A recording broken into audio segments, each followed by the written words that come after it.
melakukan semuanya itu. Terima kasih Tuhan, di dalam nama Tuhan Yesus yang percaya katakan amin. Silakan duduk Bapak Ibu semua.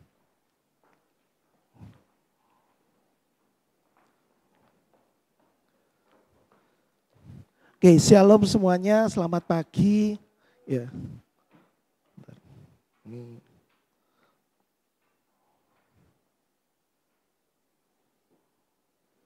Oke, saya mengucapkan terima kasih buat Bu Siani sama Kosemi ya. Saya diberikan kesempatan untuk melayani. Ini melayani perdana saya di sini, Bapak Ibu. Mungkin Bapak Ibu ada yang belum kenal saya. Nama saya Edo Nathan ya. Rasanya sudah kenal semua kok ya. Oke, hari ini saya dikasih tema ya terkait topik yang diberikan. Untuk temanya di sini tentang komunitas dalam ketundukan kepada Allah. Untuk topiknya saya pilih menyerahkan hidup lewat komitmen dan ketaatan. Ya, menyerahkan hidup lewat komitmen dan ketaatan. Nah, yang jadi masalah biasanya kita mau menyerahkan hidup kita ada syaratnya atau tidak. Rata-rata seperti itu Bapak Ibu.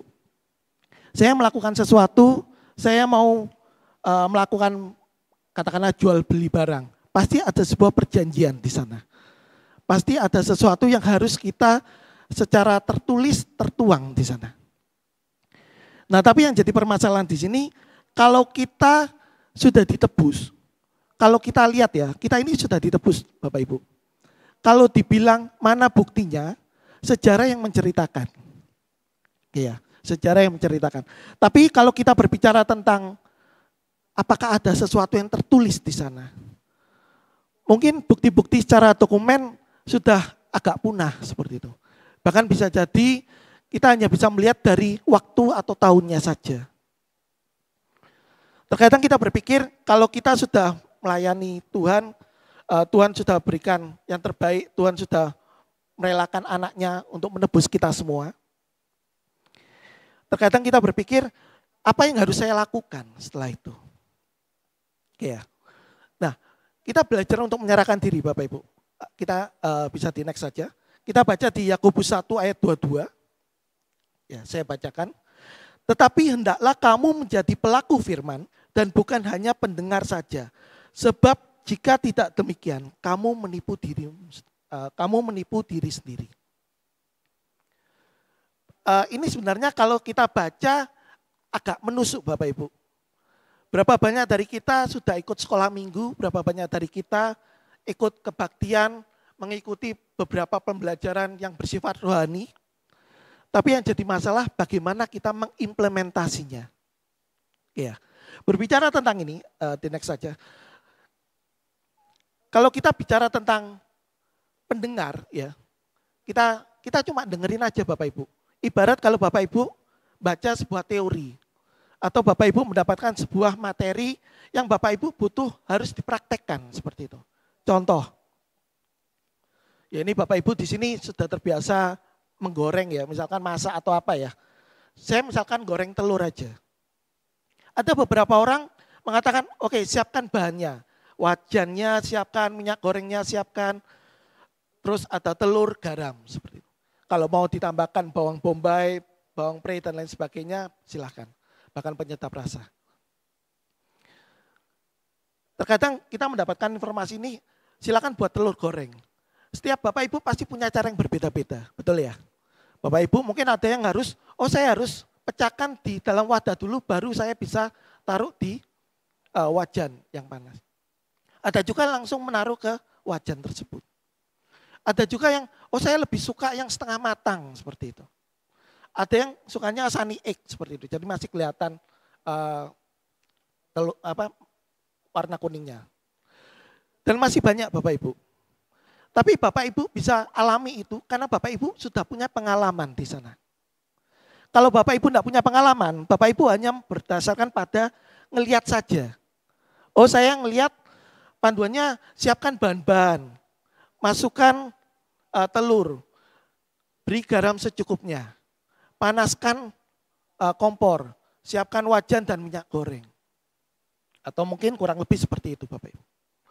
Tapi kalau kita secara teori atau lisan, kita tidak akan pernah tahu bagaimana rasanya panas, panasnya wajan, ya, apalagi kena kena air seperti itu. Lalu air dengan minyak dan Bapak Ibu merasakan ya agak meletek ya. Saya tidak tahu bahasa Indonesianya apa seperti itu. Bapak Ibu tidak akan pernah merasakan bagaimana mecahkan telur seperti itu. Pasti ada beberapa dari Bapak Ibu ketika pertama kali mecahkan, pasti kulitnya nyangkut. Mungkin beberapa dari Bapak Ibu tidak tahu kadar garam itu secukupnya seberapa. 1 sendok teh, 1 sendok makan, atau mungkin saya suka yang asin-asin, semua aja seperti itu. Pengalaman yang Bapak Ibu rasakan itu yang membuat Bapak Ibu jadi belajar. Demikian juga di firman Tuhan Bapak Ibu. Kalau kita cuma dengerin, tahu tentang teori atau tentang bagaimana firman Tuhan itu, jangan mencuri, jangan bersaksi dusta, jangan dan lain-lain. Hormatilah ayah dan ibumu. Bapak Ibu hanya tahu berdasarkan teori saja.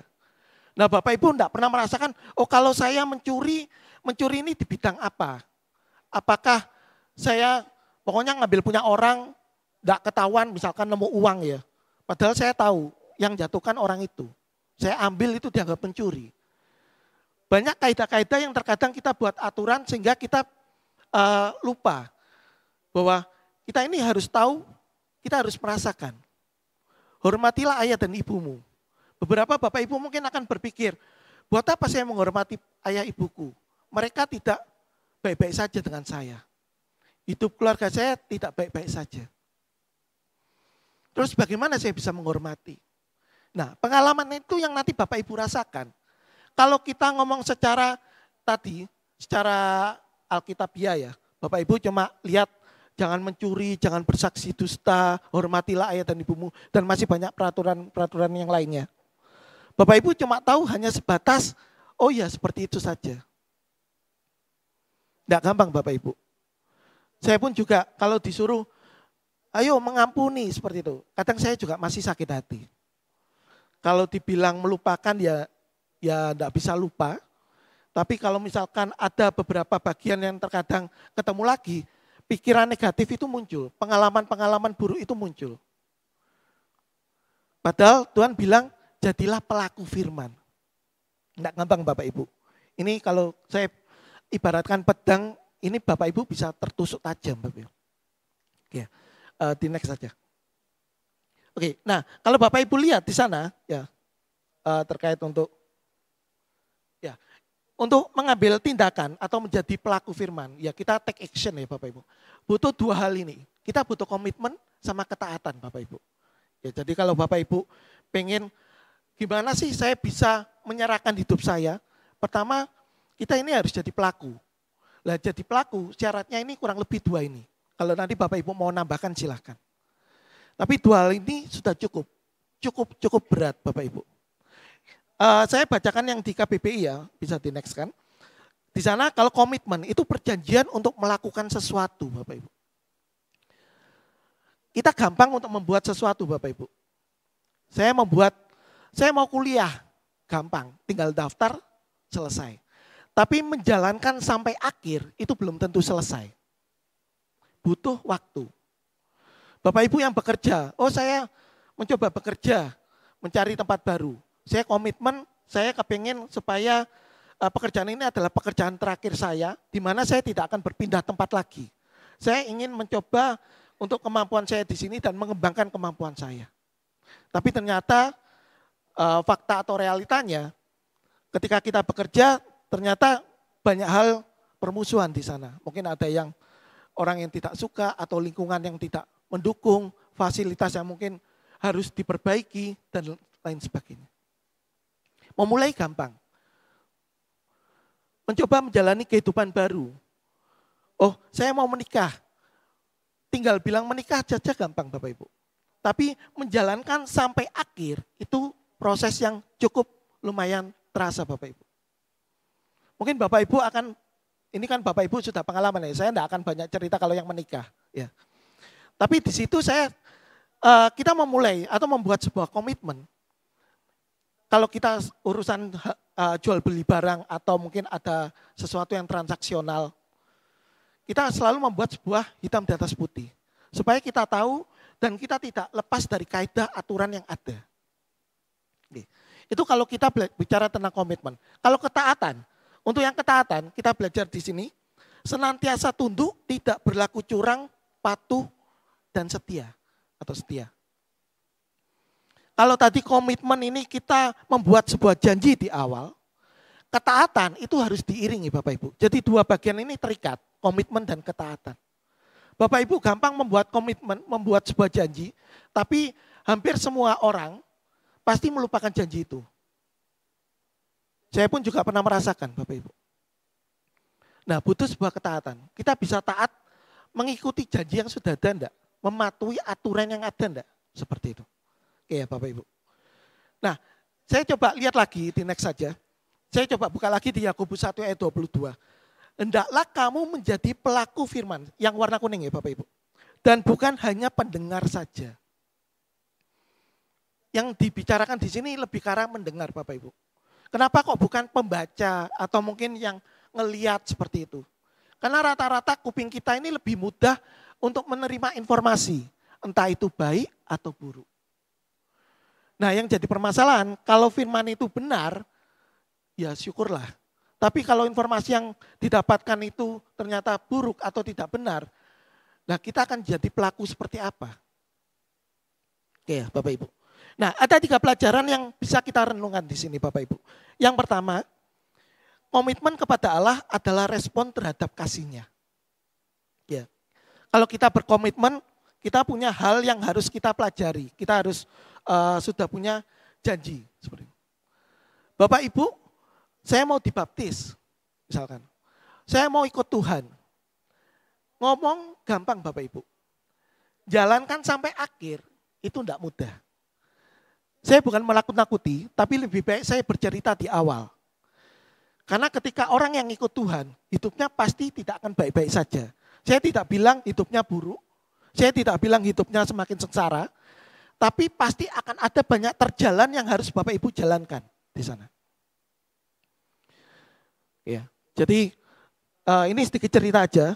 Ya, saya pernah berpikir, ya saya pikiran pada waktu masih kecil saya pernah kecil ya SD ditanya, kamu kepengen jadi apa SD itu? Cita-citanya apa? Ya saya tidak ada kepikiran jadi dokter, insinyur, pilot dan lain-lain ya Bapak Ibu. Saya cuma kebetulan itu di mata pelajaran bahasa Inggris. Jadi di kelas bahasa Inggris disuruh tanya, cita-citamu apa? What is your dream? Ya. Nah saya agak susah bilangnya. Ya saya sempat tanya, pendeta itu bahasa Inggrisnya apa? Ini saya tidak nubuatan ya Bapak Ibu. Tapi itu kepikiran saya di awal. Saya tidak ada kepikiran untuk melakukan yang lain. Karena saya punya kemampuan, saya ini orangnya kepo Bapak Ibu pada waktu kecil. Saya punya mainan dalam waktu sejam rusak Bapak Ibu. Jadi saya punya kemampuan apa yang saya pegang rusak. Kalau yang dipegang sembuh gitu kan keren ya Bapak Ibu. Yang dipegang langsung rusak. Saya dapat jam tangan bagus, 1 jam rusak. Sudah protol semua. Saya punya beberapa, ada game juga di rumah, papa saya belikan, hilang. Itu kemampuan saya Bapak Ibu. Sehingga membuat orang tua saya marah. Ya terkadang kok yo cek nemene gitu loh, kok parah banget gitu. Tapi di situ ya saya cuma kepikiran, ya saya merasakan sendiri, saya orangnya gagap Bapak Ibu. Saya tidak ada kepikiran, saya sebagai pengajar, saya tidak ada kepikiran saya bisa maju di depan seperti ini. Karena saya pikiran ketika saya bernyanyi, mama saya selalu cerita, ketika ujian kelas 2 SD kalau nggak salah. Saya menyanyikan Garuda Pancasila, itu saya cuma nyanyi 1 baris saja. Garuda Pancasila, akulah pendukungmu, selesai. Baris berikutnya saya tidak bisa lanjutin Bapak Ibu. Karena saya orangnya grogi, saya takut dan saya gagap. Untuk berkata-kata pun saya susah. Tapi singkat cerita, pelayanan pertama saya mulai melayani, saya melayani terima tamu Bapak Ibu. Buat saya sendiri sebenarnya saya kepengen melayani itu yang keren ya, di depan, mimbar gitu ya. Main musik, gejreng-gejreng atau main piano. Atau yang kayak bagian sound system kayak DJ gitu, tinggal muter-muter gitu. Itu keinginan saya. Tapi Tuhan letakkan saya di terima tamu. Di situ saya diajar untuk supaya saya bisa rendah hati dulu. Melayani itu bukan masalah skill. Melayani itu masalah hatimu siap enggak untuk melayani. Mau jadi pelaku itu kita harus siap dulu. Mentalmu siap enggak? Kalau Bapak dan Ibu ditaruh di bagian yang terendah sekalipun. Ya saya sempat mikir di sana ya sambil jalan akhirnya saya merasakan, oh iya ya enak ya bagian buka, saya cuma bagian buka tutup pintu. Kayak bagian automatic door ya. Shalom dibuka. Kadang dari dalam keluar ya saya agak lompat Bapak Ibu. Karena agak ketabrak seperti itu. Tapi di situ saya jadi merasakan. Yang saya lakukan itu sebenarnya sebagai starter.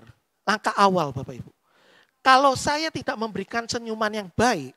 Saya tidak melakukan ucapan yang membuat dia bisa semangat. Saya yakin ketika orang itu masuk ke ruang ibadah, mereka pasti hatinya kok kayak gini ya asyirnya ya. Kok kayak gini ya, cuma bisa bukain pintu terus kasar lagi kayak gitu. Hati mereka pasti akan tidak damai. Nah di situ saya belajar Bapak Ibu. Dan ya lambat laun saya mulai belajar, ya saya mulai suka. Saya kalau dibilang suka ngajar itu enggak Bapak Ibu. Cara saya mencari teman adalah memberikan contekan pada waktu itu. Keren Bapak Ibu. Ya, karena saya enggak punya teman sama sekali. Apa yang saya pegang rusak. Semua ya kalau dibilang kemampuan saya tinggi enggak juga. Saya rata-rata. Bahkan saya ngecek pada waktu SD dulu IQ saya di bawah. Tapi di situ saya belajar bahwa ketika saya jalan dan Tuhan ya lewat contekan itu sebenarnya saya enggak mau nyontekin. Passion saya muncul. Oh ternyata ketika saya memberikan contekan dan ada yang tanya dan saya bisa menjelaskan dan dia mengerti, ada sebuah kebanggaan. Itu munculnya kenapa saya suka ngajar. Oh berarti passion saya di ngajar. Seperti itu. Nah itu kurang lebih. Nah perjalanan itu enggak gampang Bapak Ibu. Saya jalani dan hidup saya enggak semudah yang Bapak Ibu kira. Banyak hal yang harus saya lakukan. Apalagi juga ya lumayan ya terkait ekonomi juga pada waktu itu. Mama saya ada 3 saudara termasuk 2 saudara saya yang lain kan harus mengenyang pendidikan.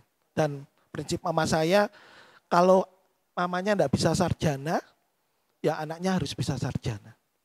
Bayangin itu komitmen yang enggak gampang Bapak Ibu. Dan di situ kita belajar. Ya kita lihat di Roma 12 ayat 1 saya kembali lagi. Roma 12 ayat 1, karena itu saudara-saudara, demi kemurahan Allah aku menasihatkan kamu, supaya kamu mempersembahkan tubuhmu sebagai persembahan yang hidup, yang kudus, dan yang berkenan kepada Allah. Itu adalah ibadahmu yang sejati. Ya. Nah, di sini kita belajar Bapak Ibu, memberikan hidup kita ini persembahan yang hidup, yang kudus, dan yang berkenan.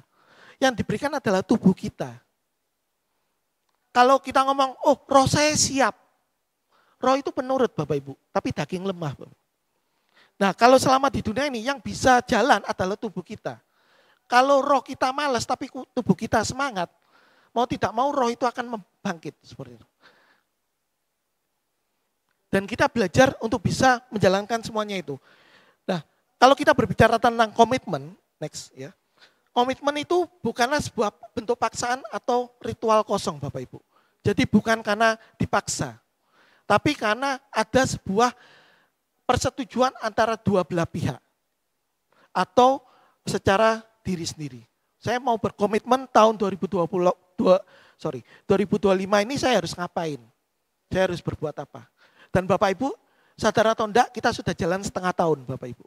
Nah Bapak Ibu masih ingat resolusi yang Bapak Ibu buat tahun 2025 sudah jalan sampai mana? Anggap aja kita mid evaluasi ya sebelum mengakhiri akhir tahun.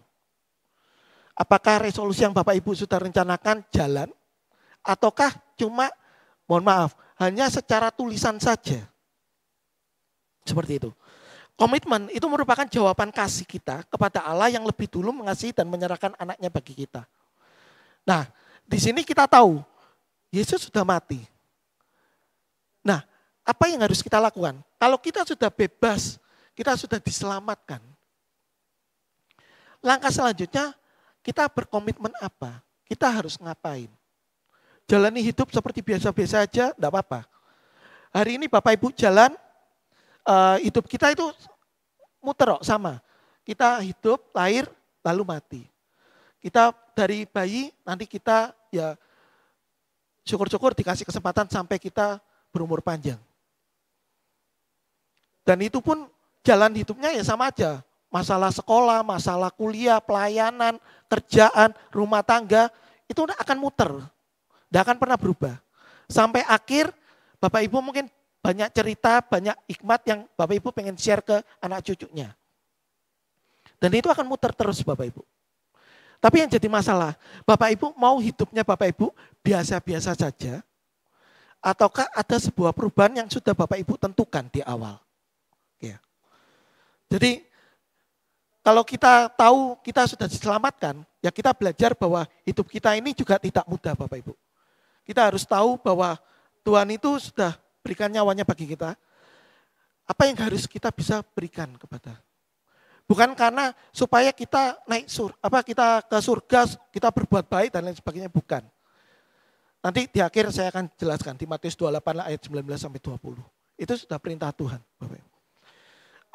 Kita lanjutkan dulu yang kedua. Ketaatan lebih dari sekedar mendengar Bapak Ibu. Ya. Kalau Bapak Ibu lihat di Yakobus 1 ayat 23, coba Bapak Ibu lihat di sana. Sebab jika seorang hanya mendengar firman saja dan tidak melakukannya, ia adalah seumpama seorang yang sedang mengamat-amati mukanya yang sebenarnya di depan cermin. Ini ada lanjutannya ayat 24 tapi tidak ada di slide, saya bacakan aja.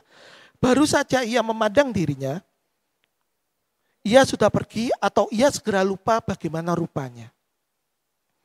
Kalau kita cuma ngelihat aja, kita cuma mendengarkan aja, saya yakin memori Bapak Ibu, otaknya Bapak Ibu, termasuk saya, itu tidak akan jangka panjang Bapak Ibu. Kita berbicara di sini, kita belajar firman Tuhan, ini cuma short term memory Bapak Ibu. Yang long term itu adalah yang Bapak Ibu lakukan selama Bapak Ibu secara rutinitas atau berkala. Atau bisa juga karena sebuah insiden atau trauma atau peristiwa yang Bapak Ibu mengena di situ. Itu pasti akan menjadi long term. Nah, yang jadi permasalahan di sini bagaimana kita bisa menjalankan itu semua. Kalau kita cuma ngelihat aja, dengerin, tapi kita tidak melakukan, ya sama aja tiap minggu Bapak Ibu akan mendengar firman ini. Tidak akan pernah berubah Bapak Ibu. Kalau berubah berarti Alkitabnya sesat. Ayat ini tidak akan pernah berubah.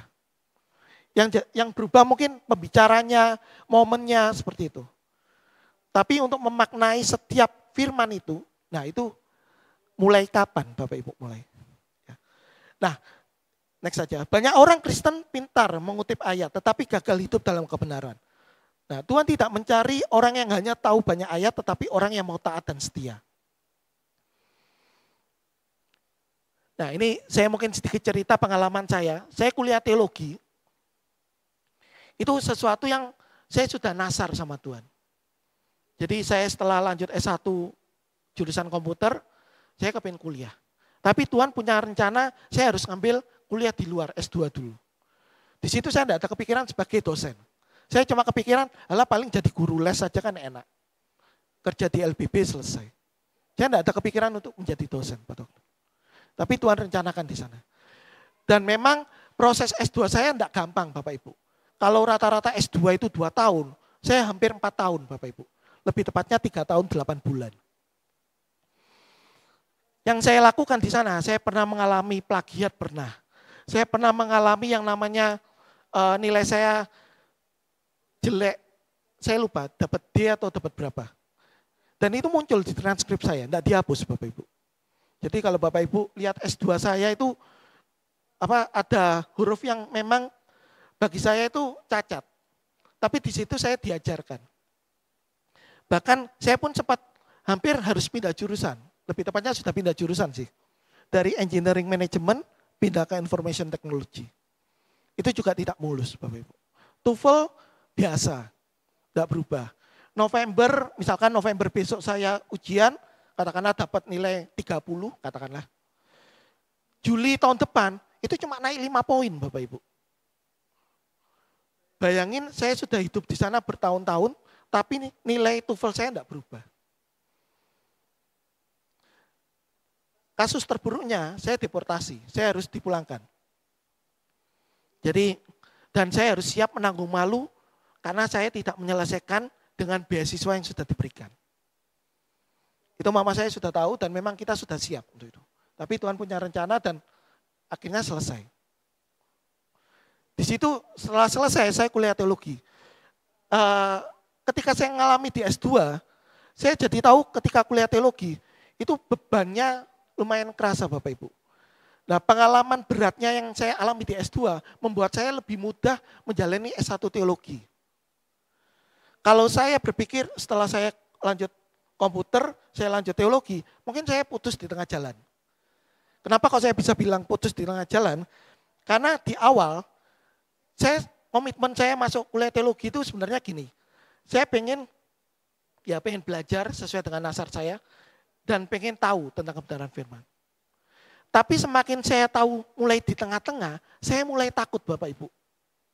Bukan saya takut tidak bisa menyelesaikan, saya takut isi dari materi pembelajaran yang diberikan, ini semakin dalam Bapak Ibu.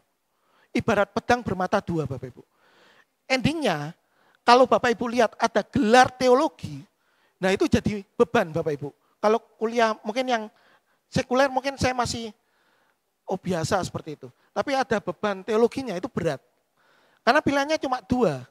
Mau jadi pelaku firman atau jadi orang Farisi yang cuma tahu tentang kebenaran firman Tuhan, selesai, tidak melakukan.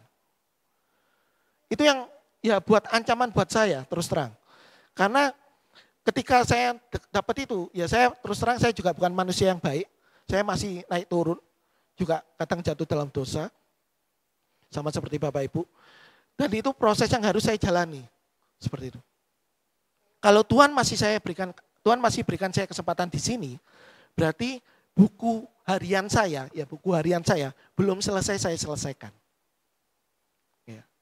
Kalau saya guyonan sama mama saya, kalau kita dipanggil nunggu rumahnya belum jadi. Gitu.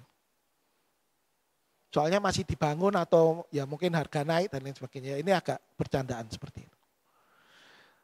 Tapi di situ kita belajar bahwa ketaatan, kita belajar untuk firman ini sebenarnya sesuatu yang bisa kita pegang dan kita tancapkan dalam hidup kita. Hidup kita mau seperti apa? Seperti itu Bapak Ibu. Yang ketiga Bapak Ibu. Yang ketiga, ketaatan membentuk karakter dan membawa perubahan. Kenapa kok bisa ketaatan membentuk karakter? Karena Bapak Ibu bisa jalan dari hari ini sampai tahun depan menjalankan komitmen itu. Kalau Bapak Ibu tidak punya semangat atau punya integritas seperti itu. Bapak Ibu karakternya pasti akan ombang-ambing. Gak gampang dipercaya. Orang ini cuma bisa janji aja. Jalankannya enggak bisa. Dan pasti Bapak Ibu akan merasakan kalau kita punya ketaatan itu pasti akan membentuk karakter kita. Ada sebuah perubahan dalam hidup kita Bapak Ibu. Dan itu yang kita pelajari di buah roh Bapak Ibu. Galatia 5 ayat 22-23. Tetapi buah roh ialah kasih, sukacita, damai, sejahtera, kesabaran, kemurahan, kebaikan, kesetiaan, kelemah lembutan, penguasaan diri. Tidak ada hukum yang menentang hal-hal itu. Dan jalankan ini paling Bapak Ibu cuma bisa jalan, saya cuma bisa yang 1 atau 2 saja. Saya bisa separuhnya. Ya puji Tuhan. Saya pun jalankan untuk 1 aja agak lumayan kerasa Bapak Ibu. Tapi itu kita diproses. Jadi jangan pernah malu Bapak Ibu. Ya. Ketaatan membuka pintu bagi Roh Kudus untuk bekerja membentuk karakter kita. Next saja. Kita menjadi serupa dengan Kristus dan hidup kita pun menjadi kesaksian bagi orang lain. Kalau Bapak Ibu bisa setia sampai akhir, Bapak Ibu akan merasakan banyak lika-liku. Banyak hal, pergumulan, masalah, dan hidup yang tidak baik-baik saja. Tapi dari situ Bapak Ibu akan menjadikan sebuah pelajaran. Dari sini saya nanti bisa memberkati orang lewat cerita saya. Saya pernah mengalami hal ini. Saya pernah sakit seperti ini. Saya disembuhkan. saya ada masalah keuangan. Tuhan pulihkan. Dan itu Bapak Ibu bisa cerita di sana nanti. Nah, ini kita belajar Bapak Ibu bahwa 3 pelajaran yang kita bisa pelajari di sini Bapak Ibu. Ya, ada 3 hal. Saya undang pemain musik sama singer WL untuk maju ke depan. Kita belajar di sini 3 pelajaran untuk direnungkan Bapak Ibu. Yang pertama, komitmen kepada Allah adalah respon terhadap kasih-Nya. Yang kedua, ketaatan lebih dari sekedar mendengar. Yang ketiga, ketaatan membentuk karakter dan membawa perubahan. Hari ini saya tantang Bapak Ibu. Bapak Ibu hari ini sudah mendengarkan firman, minggu depan juga akan mendengarkan firman, minggu lalu juga Bapak Ibu sudah mendengarkan firman tentang ketundukan yang mengubah hidup. Implementasinya sudah jalan belum? Memang PR ini tidak ada hukum deadline-nya, harus selesai minggu depan atau hari keberapa, atau berapa hari atau berapa tahun. Tapi apa yang Bapak Ibu terima, itu yang Bapak Ibu harus pelajari. Bapak Ibu harus bisa terapkan. Tidak hanya menjadi sebagai pendengar, tetapi menjadi pelaku firman. Kita doa dulu Bapak Ibu. Saya undang Bapak Ibu bisa bangkit berdiri, kita doa dulu sambil nanti untuk menyanyikan.